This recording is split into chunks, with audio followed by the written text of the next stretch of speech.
We've all been there, right? You map out these incredible plans, feel that burst of motivation. And for a moment, yeah, the world feels limitless. But then, almost like a sneaky little bug, procrastination bites, and suddenly those grand ambitions just, well, they fizzle. It's frustrating, and it's a cycle so many of us know really well.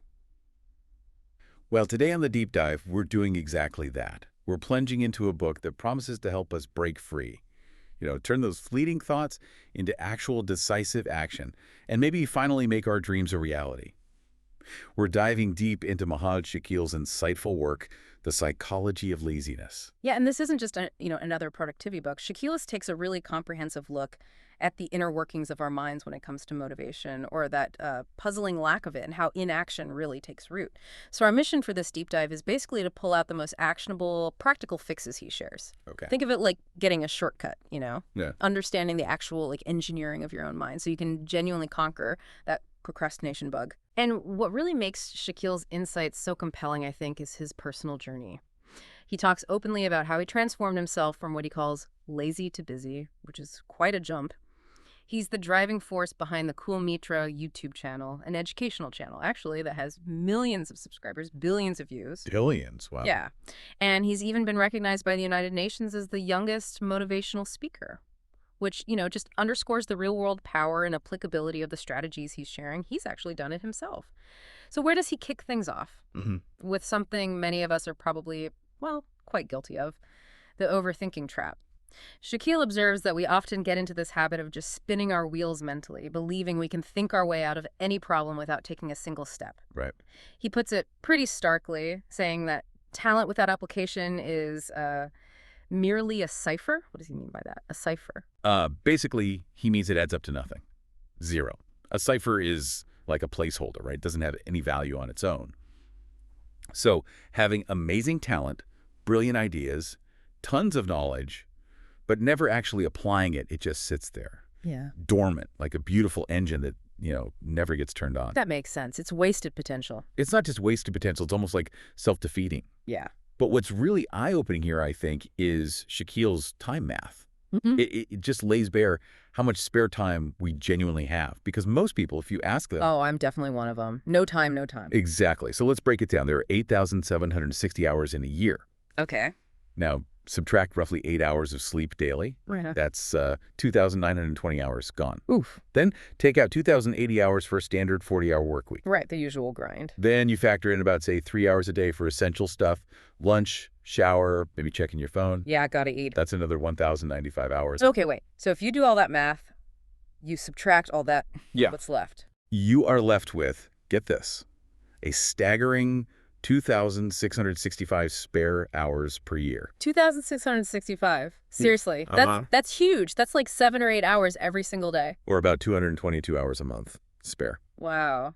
That number really makes you stop and think, doesn't it? We actually have so much time. It absolutely does, and it raises that big question. If we have all this spare time, why do we constantly feel like we have no time? Why do goals set with all that January enthusiasm just vanish by December? Yeah, what's the disconnect? Well, Shakil explains that these ambitions often get stuck purely in our thoughts. We think, oh, I don't have enough money, or I don't have support, or maybe just I don't know where to start. And this leads to that frantic, totally demotivating rush later in the year when we suddenly realize time's almost up. And in all these hidden hours, Shakil really hammers home the transformative power of books. He calculates you could theoretically read over 500 books a year in that spare time, which sounds insane, but... Well, even if you don't hit 500. Exactly. Even if you're more realistic, say 10 to 50 books a year, that's still an incredible amount of knowledge, of personal growth you could achieve. It's so true. And you look at really successful people. He mentions J.K. Rowling, Jeff Bezos, Warren Buffett. They always credit reading. The deeper insight from Shakil here is that books offer solutions. They let you learn from other people's mistakes, which saves you so much time. And let's face it, life feels unpredictable, maybe even shorter these days. Optimizing how you learn through reading, that's just smart.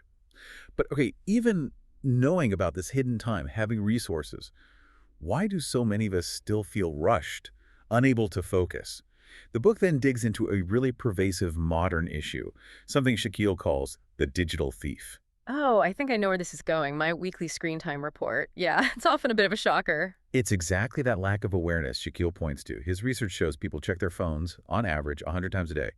100. Yeah. But when you ask them, they guess maybe 10, Yeah. 20 times. Wow, that's a huge gap. It reveals this profound disconnect between our perception and the reality of where our focus actually goes. And it's more than just checking, isn't it? He mentioned something called nomophobia, that fear of not having your phone nearby. Yeah, nomophobia. It's a real thing.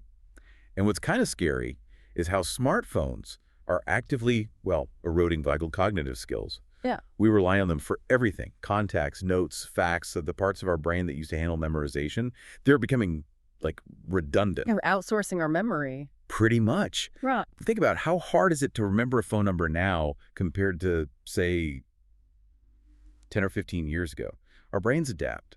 And Shaquille makes it clear this isn't accidental. Tech companies actually design products to be addictive.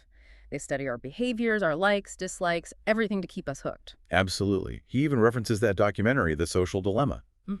It shows really clearly how these sophisticated AI algorithms use our data, what we watch, what we click, how long we pause on something, to refine the products and make them more and more captivating. It's a feedback loop designed purely to maximize your screen time. And that dopamine hit we get from social media, that little feel-good burst. Well, psychologists often compare that dopamine response to the addiction pathways of alcohol, nicotine, even gambling. That's serious. It's that potent, yeah. Yeah. It signals to your brain, this is rewarding, do it again. And the health impacts for lists are genuinely alarming.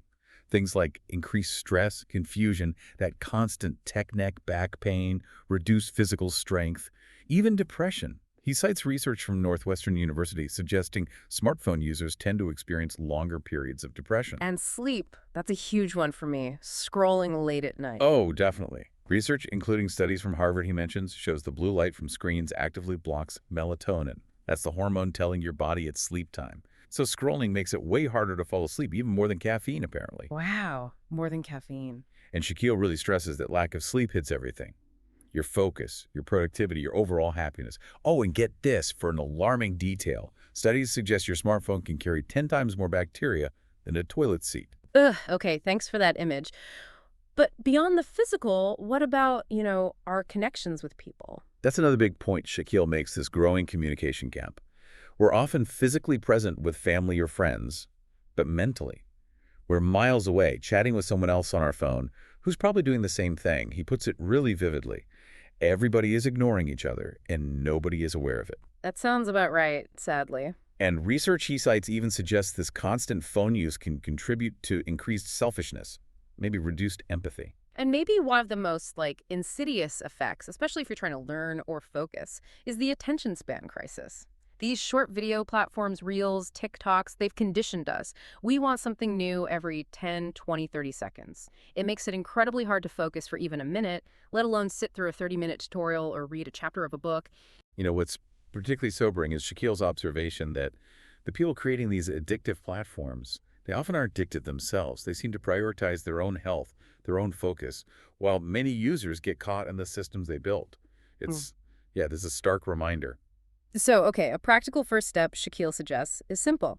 Just go check your phone's screen time report. It's a reality check. Might make you rethink how you're spending those hours we talked about earlier. It's a good place to start reclaiming some time. Definitely. And building on that, understanding our time, our attention, Shaquille's core idea for actually achieving goals is really about synchronizing your mind and body. He uses this analogy of flying an aircraft. You need to understand how it works, right?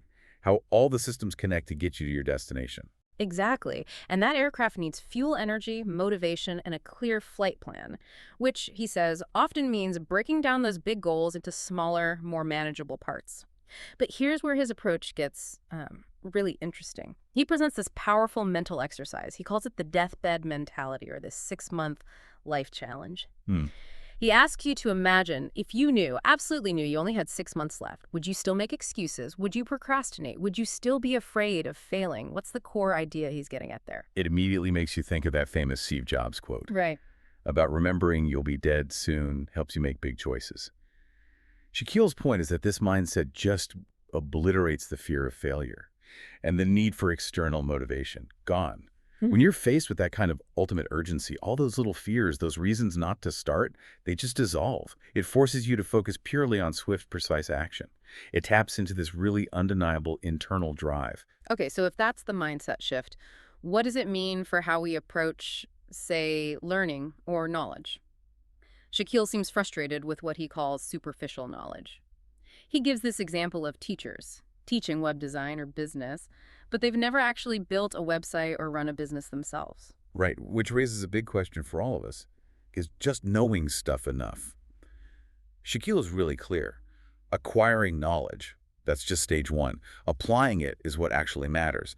His work shows that anything you learn, if you don't turn it into a habit, you'll eventually forget it. It just fades. But if you do make it a habit, Then, according to Shaquille, three powerful things happen. First, you don't have to consciously think about it. It becomes automatic, like brushing your teeth. Second, you don't need motivation anymore. Like if waking up early is a habit, you just do it. No willpower needed. And third, your brain doesn't get as tired because your subconscious takes over. This actually boosts your stamina and productivity. speaking of those automatic actions and the rewards, it brings us back to dopamine, that motivation hormone we mentioned. Exactly. Dopamine is so crucial. It's the brain's natural reward chemical, part of its core reward system.